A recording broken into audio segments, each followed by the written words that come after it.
बावन है। आज का हितोपदेश इस विचार श्रृंखला के अंतर्गत विद्वत जनों के सम्मुख ज्ञानार्जन इस विषय पर अपने विचार व्यक्त कर रहा हूं। ज्ञानार्जन का अर्थ है ज्ञान प्राप्त करने की कला।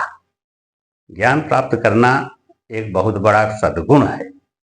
यह सबको नहीं आता। कुछ लोग अहंकार में आकर के अपने को ही सबसे बड़ा ज्ञानी मान लेते हैं। ऐसे व्यक्ति ज्ञानार्जन नहीं कर पाते। जिस व्यक्ति के पास, जिस गुरु के पास ज्ञान प्राप्त करने के लिए जाएं, उसके पास जाकर के विनम्रता का प्रदर्शन बहुत आवश्यक है। यदि हम विनम्रता का प्रदर्शन करते हैं तभी हम ज्ञानार्जन कर पाते हैं। जरूरी नहीं है कि बड़ों से ही ज्ञान प्राप्त किया जाए।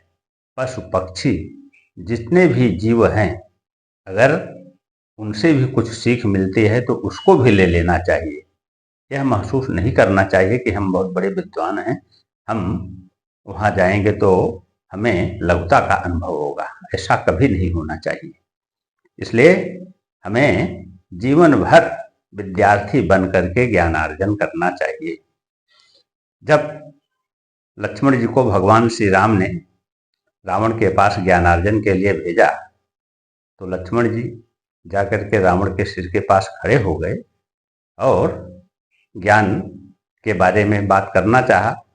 रावण ने उनकी तरफ आंख उठा करके भी नहीं देखा, जिसका परिणाम यह हुआ कि लक्ष्मण जी वापस आ गए और आकर के भगवान श्री राम के पास कहा कि विद्वत शिरोमणि रावण ने तो हमें तो ज्ञान ही नहीं दिया।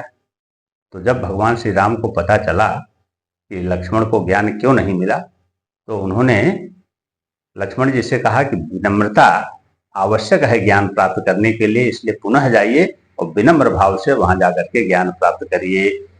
इसलिए ज्ञान प्राप्त करने के लिए विनम्रता आवश्यक है।